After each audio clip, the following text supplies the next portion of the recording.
Aquieta a alma agora, para a palavra alcançar o seu espírito também. Aquieta sua alma.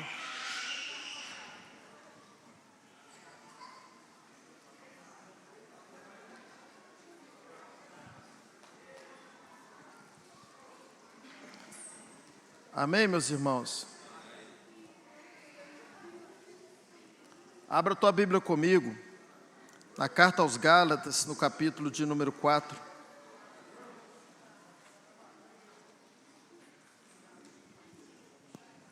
Carta aos Gálatas, capítulo de número 4. Amém, irmãos? A gente está numa série, aos domingos, dessa carta. Nós começamos no capítulo 1, agora nós estamos no capítulo 4.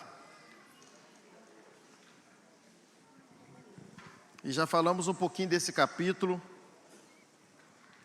Eu só quero recapitular um pouco esse versículo de número 1, porque ele é muito poderoso. Depois nós vamos pular para o 21, tá, irmãos?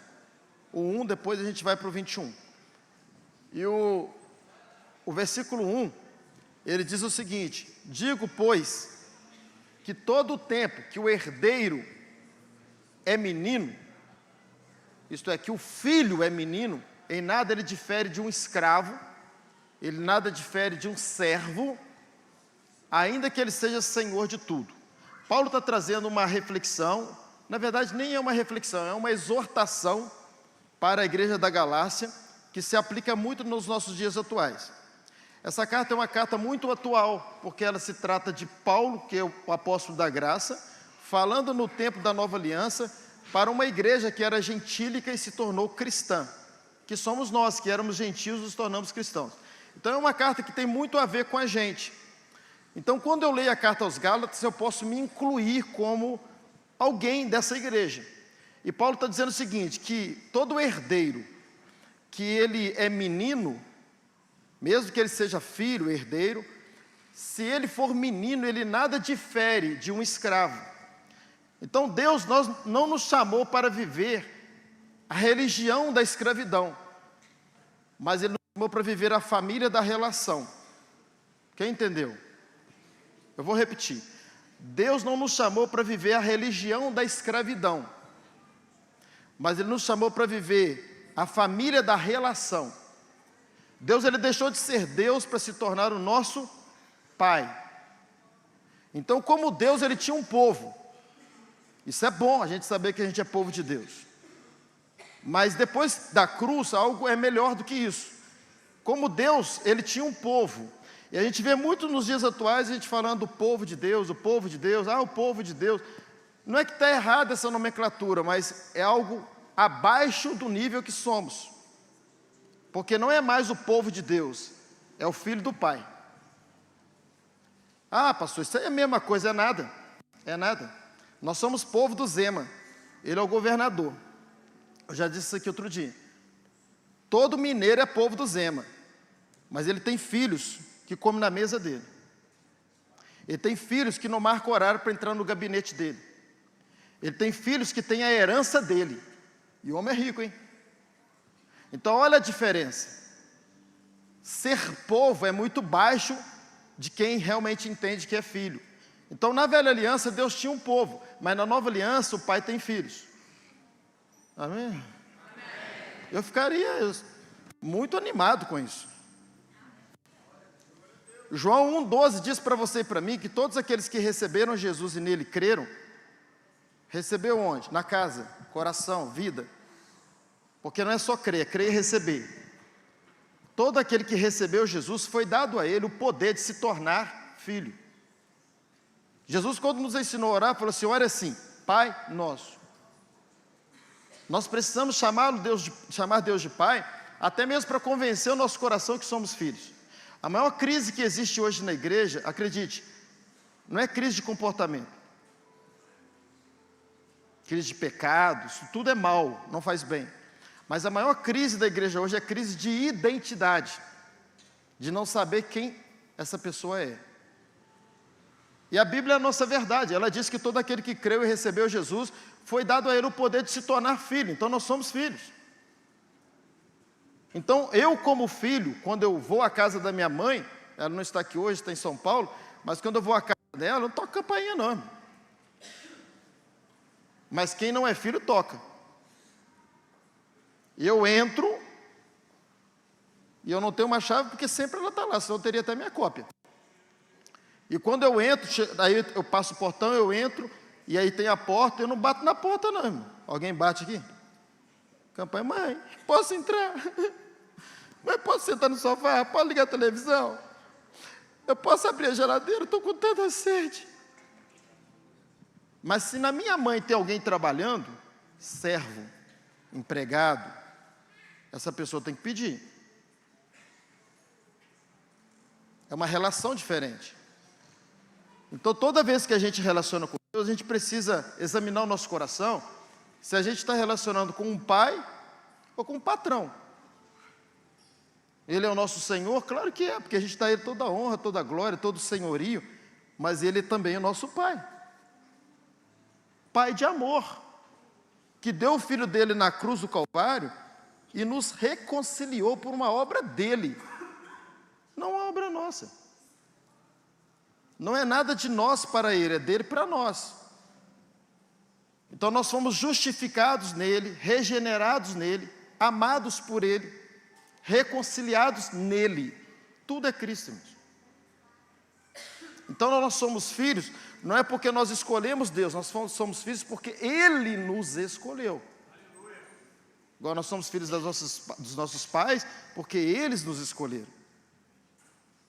Então não pode haver em nós essa dúvida de um pai que nem é pai. E que quando eu preciso de alguma coisa, eu preciso de uma coisa de um Deus. E parece que é um Deus tão poderoso e tão longe, quando na verdade é um pai dentro. Não é um Deus longe, é um pai dentro. E é claro que esse pai é Deus. E quando ele precisar, ele usa o poder. Quando necessário for, ele vai usar o poder dele. Para um socorro, para uma cura, para um milagre, para uma salvação, para alcançar alguém. Para o que ele quiser fazer. Mas muito mais do que a gente relacionar com o poder de Deus, Ele quer que nós, como filhos, nos relacionemos com a vontade dEle. Isso é poderoso quando a gente entende. Às vezes a gente serve um Deus como crente, cheio de carências. E quando a gente vai para a oração, a gente embola tudo, a gente complica tudo. A gente fica vivendo meio como escravo, como alguém que está indo diante de um Deus todo-poderoso que nem sabe se Ele vai nos atender, querido. Não, nós vamos diante de um Pai que nos ama tanto e tudo que nós precisamos Ele já nos deu. Como a gente sempre fala, quando Ele permite a fome, Ele já preparou o pão. Ele é Deus de antes. Tanto é que a gente nem tinha nascido ainda, o Filho dele já tinha morrido para nos salvar.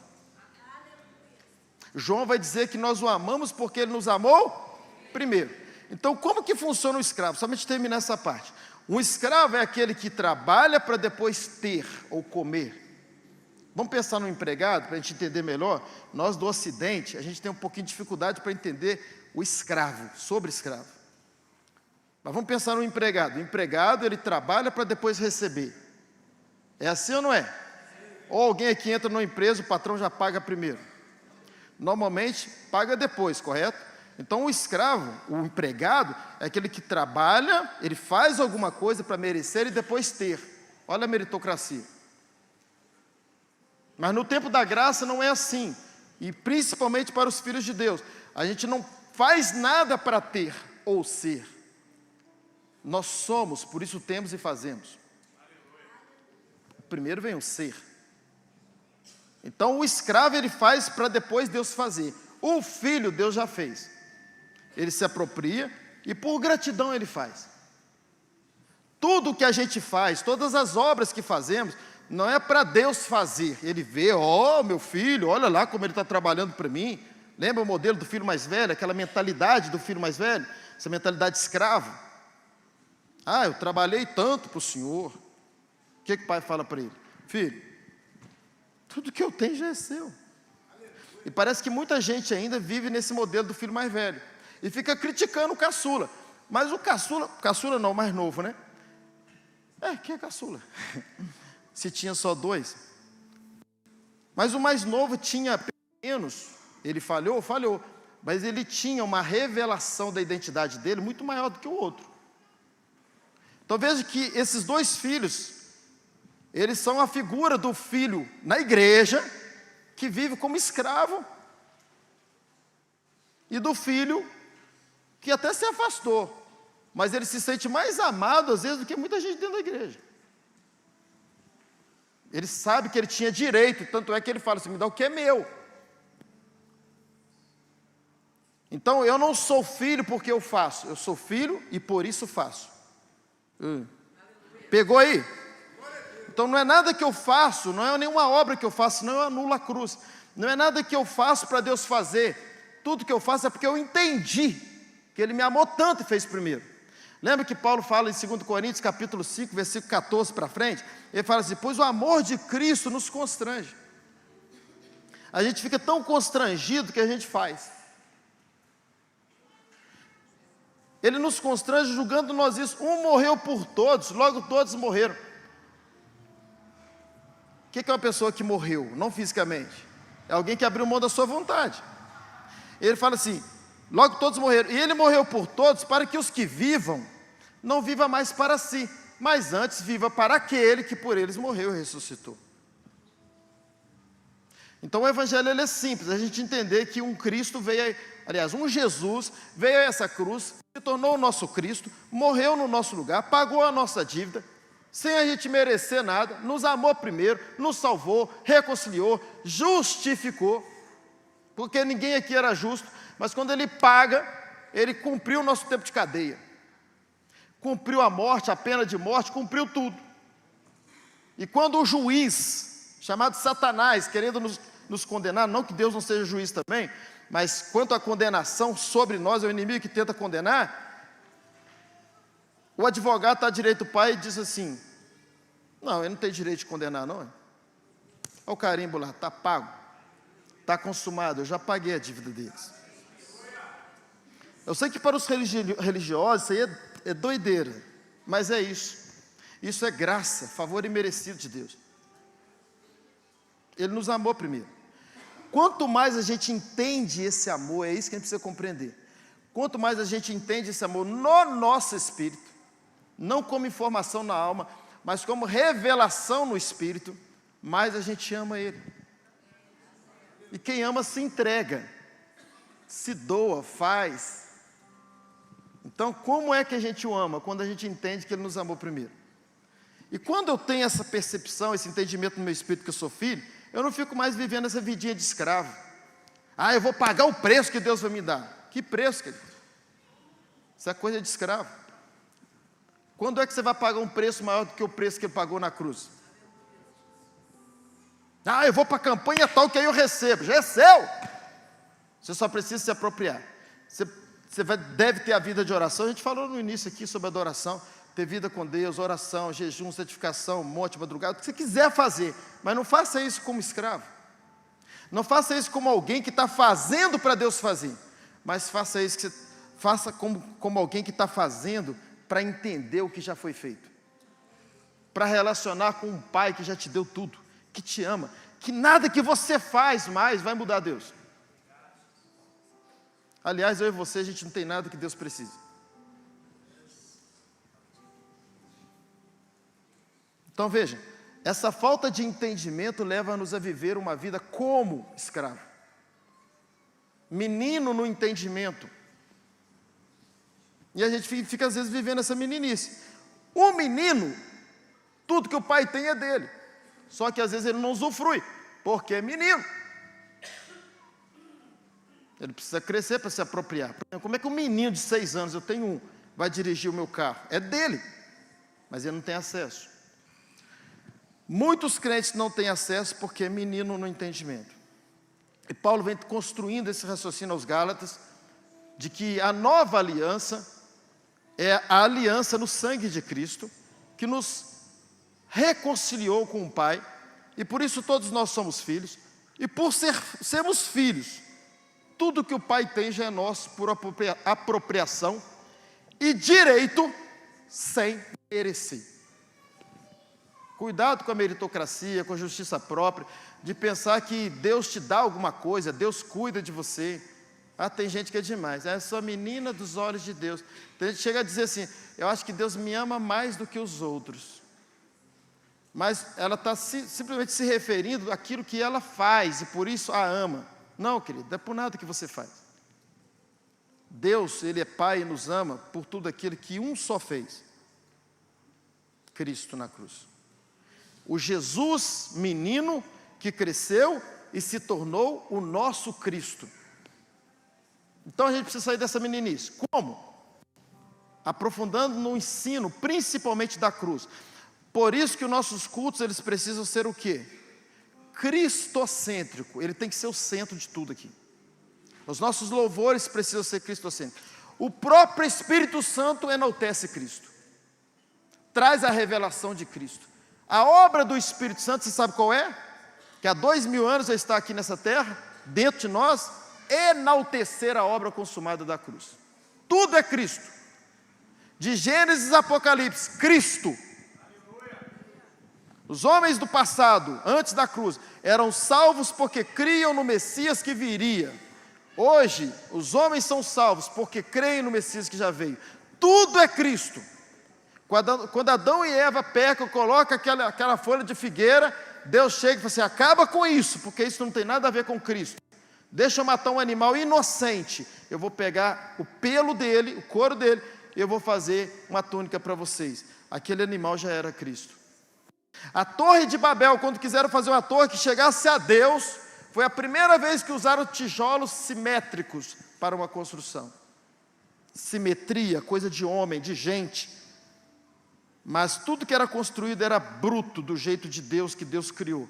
Mas quando o homem quis a simetria, chegar com a própria força aos céus, Deus veio e derruba tudo. Epa, não é assim. Vai ter uma forma um dia. O meu filho vai à cruz. Ele não falou isso, mas era isso. Os profetas já anunciaram a cruz, todos eles. E às vezes a gente fica na meninice de pensar que é alguma coisa que a gente faz, mas por que a gente é menino assim? Porque infelizmente muitos líderes foram meninos no ensinamento. E a gente fica menino no aprendizado. Aprendemos assim, mas não é assim. Não é nada, gente, tudo é Cristo. Ah, pastor, mas eu sou santo. É Cristo. Ah, eu sou fiel a Deus. É Cristo. Ah, eu sou dizimista, falou do dízimo aí agora. É Cristo, é a graça que te convenceu de entregar o dízimo. Ah, você é salvo, é Cristo. Pela graça sois salvos, mediante a fé. Isso não vem de vós, é dom de quem? De Deus, é donativo, é presente dele. Tudo é graça, tudo é Cristo. E eu sou filho. E eu sou filho por quê? Ah, porque eu sou bom, porque eu oro, jejuo, busco a Deus, sou dizimista, ofertante, eu sou zeloso. Não, isso é religião. Você não é isso tudo e por isso Deus te abençoa. Não é nada disso. Cristo morreu, por isso é isso. Tudo que você é porque Cristo morreu. Porque Ele pagou. Está consumado, está pago. Ele nos reconciliou. E Ele passou a habitar em nós, na pessoa do Espírito Santo, e começou uma boa obra em cada um de nós. Então tudo que você é, a justiça não é própria. Ela não é sua, a justiça é dEle. Os irmãos estão entendendo? Fica mais leve quando a gente crê assim. A gente crê que tudo é Cristo e nada é a gente.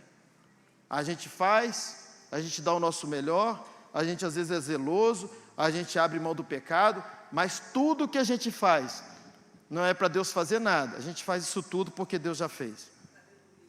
Nós o amamos porque Ele nos amou primeiro.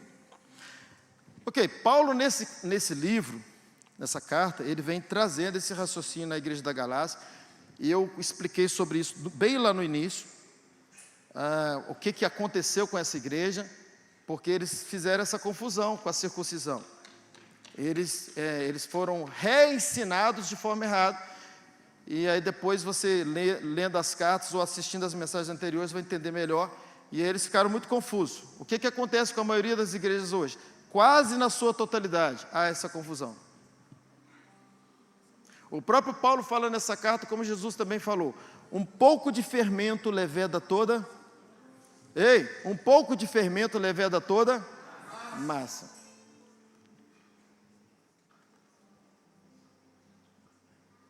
Então a gente precisa ter essa convicção plena, que tudo é Cristo. Amém, irmãos? E que nós estamos no tempo da NA, Nova Aliança. Nova Aliança. O autor dos Hebreus vai dizer que a velha aliança, tem algumas traduções que dizem que a velha aliança caducou. Não é mais o tempo da velha aliança, é o tempo da nova aliança. E a velha aliança está na Bíblia, aí que está o grande problema. Quando você lê a velha aliança e encontra ela na Bíblia, você vai querer viver. Mas nós não somos desse tempo da velha aliança. Nós somos do tempo da nova aliança. Cristo já morreu, já pagou. Está tudo consumado. Esse é o tempo da graça. Mas a graça, pastor, ela... Então está tudo pago, está tudo consumado, então eu vivo essa graça, então eu faço o que eu quero. Eu posso fazer o que eu quero. Não é que a palavra fala. Aliás, Gálatas no capítulo 5, versículo 1, não precisa abrir não, mas o texto diz para nós vamos chegar lá. Fala que, não hoje, mas nós vamos chegar lá. Ele fala assim, que para a liberdade que Cristo nos libertou. E muita gente confunde, pensa, então eu sou livre para a liberdade. Mas qual liberdade, gente? O que amarrava a gente lá no mundo? O que prendia a gente lá no mundo? O que prende muita gente até mesmo na igreja? O pecado. Então ele está dizendo para a liberdade do pecado que Cristo nos libertou.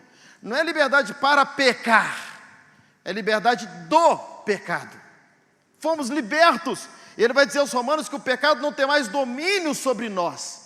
Porque nós não estamos debaixo da lei, mas nós estamos debaixo da graça. O Cristo da graça que habita em nós é que nos dá esse governo, esse domínio sobre o pecado. Então a liberdade que a graça nos libertou não é para você fazer o que você quiser, mas a liberdade que a graça te libertou é para que você faça aquilo que você não quer. E não faça aquilo que você quer. Porque você é maior que o seu pecado. Por que você é maior que o seu pecado? Porque Cristo foi maior que o pecado.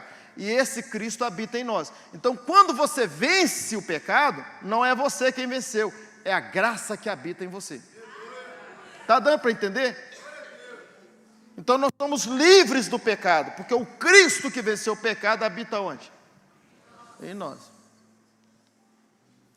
Somos filhos, temos o DNA do Pai. Amém, irmãos? E Paulo, continuando aqui, Paulo no versículo 21, ele fala assim, dizei-me o que quereis estar debaixo da lei, não ouvis vós a lei?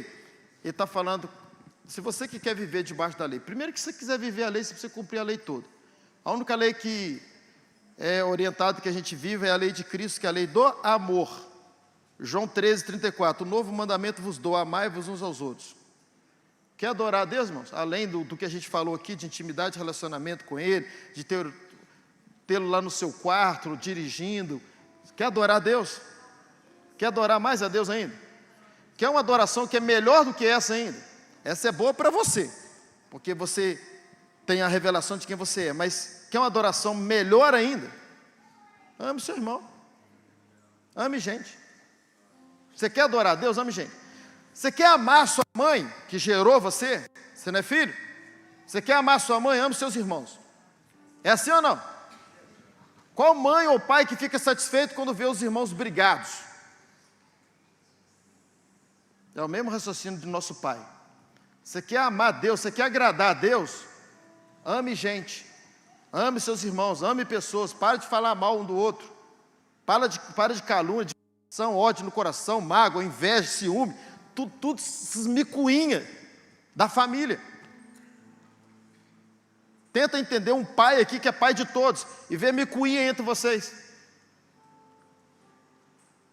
Isso não é amar a Deus. Você quer agradar a sua mãe? Para de brigar com seu irmão, é ou não é? Para de brigar com sua irmã. Volte às pazes. Você vai agradar a sua mãe. Tem mãe que morre de tanto desgosto dos filhos. Você quer agradar o pai? Você quer agradar o Pai Deus?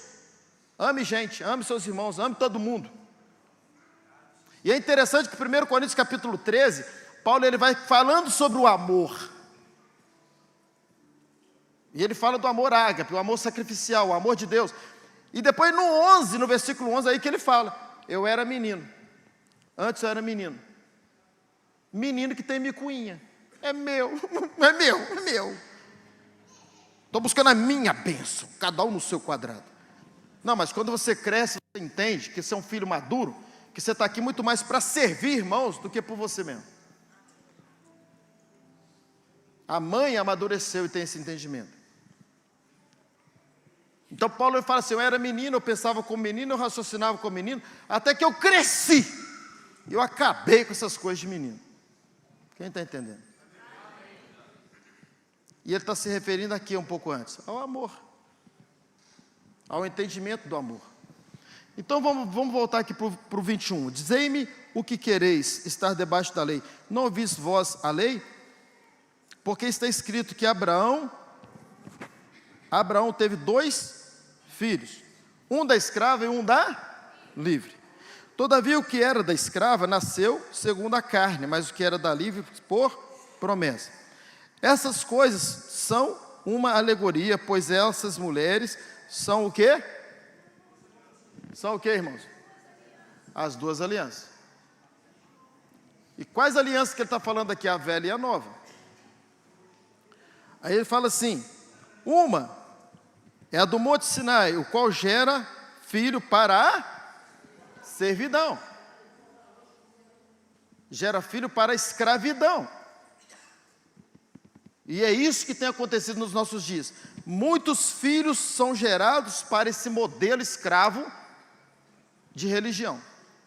Porque eu vou para uma igreja e eu aceito Jesus lá e eu passo a crer e entender e até mesmo viver segundo os ensinamentos dali.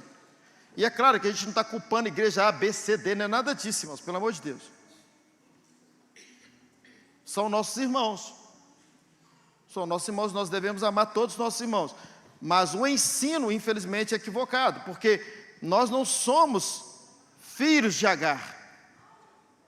Porque Agar simboliza a velha aliança, a lei, o modelo escravo. Lembra que Agar era escrava? Ela era serva de Sara e de Abraão. Quem lembra? Então ele fala, essas alianças, uma é do Monte Sinai, a qual gera para a escravidão, que é a Agar. Pois esta Agar é o Monte Sinai da Arábia, e corresponde a Jerusalém de agora, que é aquela lá de Israel. E está em escravidão com seus filhos. E Paulo continua e fala assim, mas a Jerusalém, que é de cima, é livre. Então Deus não quer que você deixe um pecado, ou que você faça alguma coisa para Ele, com esse medo do peso da mão dEle, ou do juízo dEle, ou de ir para o inferno. Não. Quando você entende a obra consumada da cruz, você começa a ter um amor, que já está derramado no seu coração. Em Romanos 5,5 fala desse amor, pelo Espírito que nos foi dado, e esse é o verdadeiro amor. E João vai dizer que o verdadeiro amor, ele lança fora todo medo. Então você não faz nada para Deus mais por causa do medo, porque você faz agora por causa do verdadeiro amor. Você entendeu o amor de Cristo e por isso você o ama. E tudo que você faz por amor. E é essa noiva que está sendo preparada para o arrebatamento, porque depois vai ter o casamento, que são as bodas do Cordeiro. E será que Jesus está esperando uma igreja relacionando com Ele baseado no medo ou no amor? O que vocês acham? No amor. Então nós somos livres para amá-lo. E aí Paulo continua, fala assim, mas a Jerusalém que é de cima é livre, a qual é a nossa mãe. Está falando de Sara. Aí ele fala assim, pois está escrito, alegra-te estéril que não dás à luz, esforça-te e clama, tu que não estás de parto, porque mais são os filhos da desolada, que é Agar, do que os filhos da que tem marido. Então é a minoria mesmo, infelizmente, que tem esse entendimento. E aí ele fala assim: ora vós, irmãos, está falando com a gente agora, tá? Com a Galácia e com a gente. Ora vós, irmãos, sois filhos da promessa, como Isaque. Mas como naquele tempo, o que nasceu segundo a carne, Ismael, perseguia o que nasceu segundo o Espírito, assim também é agora. Como é que a palavra se cumpre, gente? Aí começa, defenda a sua fé, irmãos. Porque às vezes você vai falar dessa graça para alguém, o que eles vão te falar? Resgatando? Graça barata. A porta lá é lá, e começa. Aí começa os negócios. Os nossos irmãos. Entende? Aí você começa a falar, se você não fala com propriedade que você entende sobre nova aliança, sobre graça, você vai arrumar confusão. E às vezes você arruma confusão para o seu próprio espírito, para você mesmo, para o seu coração. E aí um bate de lá, outro bate de cá. O texto está dizendo aqui, ó, que o modelo escravo persegue o modelo livre, por causa da religiosidade, porque aprendeu assim. Não, eu não pago o preço, eu que não oro, eu que não jejuo, eu que não agrado a Deus, eu que não obedeço para ver se Deus vai me dar, para ver se eu vou para o céu, eu vou para o inferno de cabeça para baixo, não é assim? Isso é pesado demais, irmão. Por isso que muita gente não consegue viver na igreja, por causa desse ensino. As pessoas vêm para a igreja e aprendem às vezes dentro da igreja que é mais pesado ser crente do que não ser. Não, pelo menos quando eu estava escravo lá no mundo, eu ia para o forró bodó, agradava o diabo, eu tomava minhas biritas, eu vou para lá. Às vezes a pessoa não fala isso, mas muitas pessoas tomaram essa atitude. Por causa do peso da religião. Você entender que para você ganhar o céu, para você ganhar uma bênção, para ganhar uma vitória, você tem que pagar um preço. Pagar um preço. Espera aí, nosso Cristo não pagou um preço? E aí fica pesado mesmo, irmão. E glória a Deus que nós somos muitos aqui remanescentes desse ensino. Que mesmo com esse ensino a gente perseverou e a gente não desviou. Mas é muito pesado esse ensino. E não é bíblico. Tudo que eu faço, eu volto a dizer, não é para Deus fazer. Eu faço porque eu amo tanto Jesus e por isso eu faço. É por amor. E o que eu faço por amor é prazeroso, é gostoso. E a gente está aqui por amor, a gente não pode estar aqui pensando que se não vier aqui, nós vamos ser amaldiçoados na próxima semana. Eu estou indo lá, o primeiro dia da semana, que eu estou indo lá para buscar a minha vitória. Opa, peraí, Romanos 8,37, mas em todas essas coisas, nós somos mais do que vencedores, por aquele que nos amou. Então não venho aqui buscar a minha vitória, eu venho aqui porque eu já sou vitorioso. É claro que nesse ambiente, o Pai materializa a vitória aqui, bênção aqui e tal, materialização. Mas nós já somos mais que abençoados, mais que vencedores. Está entrando em você, irmãos?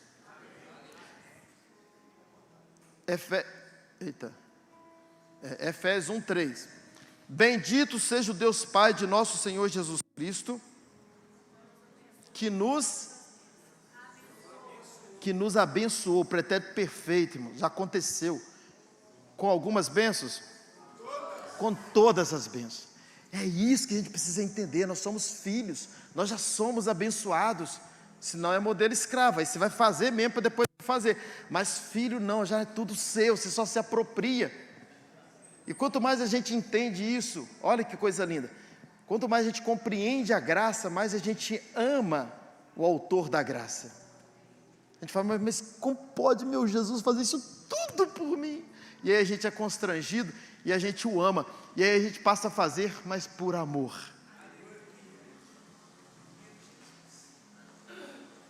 Amém, irmãos? Estamos encerrando, vamos encerrar no horário. Acho que vamos. Tem a ceia ainda, Jesus. Aleluia. E ele diz assim: que diz, porém, a Escritura? Lança fora a escrava e seu filho, porque de modo algum, o filho da escrava herdará com o filho da livre. Pelo que, irmãos, não somos filhos da escrava, mas nós somos filhos da livre. Por isso que a gente precisa ser radical nessa fé da nova aliança. Porque está mandando lançar fora o modelo escravo. Desconstruir esse modelo de escravidão. E saber que nós somos filhos, nós somos livres. Que Ele nos amou primeiro. Que nós já somos abençoados. Que o amor dEle por nós é um amor incondicional. Sabe o que isso fortalece quando você tem essa razão no seu espírito, essa convicção? Fortalece a sua identidade de quem você é. E a semente dá fruto conforme a espécie. Gênesis 1:11. Quando você está fortalecido em quem você é, que você é filho de Deus, é uma questão de tempo, de você gerar frutos conforme a espécie. E filho de Deus vai gerar que tipo de fruto? Quem tem o DNA do Pai vai gerar qual fruto? Claro que são frutos do próprio Deus. Amém, meus irmãos? Amém, meus irmãos? Então nós encerramos o capítulo 4. O capítulo 5 ele é muito, muito, muito bom. Tem muita revelação no capítulo 5. Nós vamos começar domingo que vem. E eu te aconselho não faltar por nada, para a gente continuar esse raciocínio aqui do capítulo 5, que é uma continuação do capítulo 4. Amém, meus irmãos? Amém. Essa mesa é pequena para todos nós. Vai ser diferente da terça-feira, tá, irmãos? Mas se sinta na mesa. Amém? Somos filhos, amém? Você que é filho, se sinta na mesa. Pastor, mas não está legal, eu sou filho de Deus, mas eu estou dando os vacilos, eu estou pecando numa área, eu preciso melhorar, e aí eu não vou cear? Querido, se você é filho de Deus, se você é batizado, se você crê em Jesus como seu Salvador, essa mesa é para você. Ah, mas eu acho que eu não sou digno. Eu também não sou, não. Então, se você for ficar sem cear, me fale que eu vou ficar também. Porque aqui ninguém é digno. Ninguém é digno aqui. Não há santo aqui. Infelizmente, nós não somos dignos. É a mensagem que pregamos. Ele é digno. Ele é digno. Os coríntios faziam de forma indigna. Eles comiam e não esperavam pelos irmãos. Mas ninguém era digno. Então, se você é um filho que está aqui nessa noite, creu em Jesus, é batizado, faz parte da família, mas está vivendo algumas desventuras, um momento difícil, examine a sua vida. E acredite que participando dessa mesa, Deus está trazendo de volta para você essa essência de filho. Fazer você lembrar lá no seu espírito que você é filho. E que Ele te ama. E que a graça que já habita em você é mais poderosa do que esse pecado. E que você vai ser fortalecido aqui. Você não será condenado, mas será incluso na mesa. E participe também. Porque o raciocínio deveria ser o seguinte: se só tem um copo, e só tem um pão, e tem duas pessoas, e os dois são filhos, o mais fraco deveria comer, e não o mais forte. Porque o mais fraco está precisando mais. E Paulo disse isso de outra forma: onde o pecado, superabundou a graça. E o que a gente está falando aqui não é apologia ao pecado, não é para você viver a vida do pecado, você já entendeu sobre isso. Nós estamos falando de fraquezas, e que todos nós temos. Todos nós precisamos da mesa. Amém, meus irmãos? Então fique de pé no seu lugar, por favor, apague as luzes. Quero chamar os irmãos que vão estar ajudando a servir a ceia.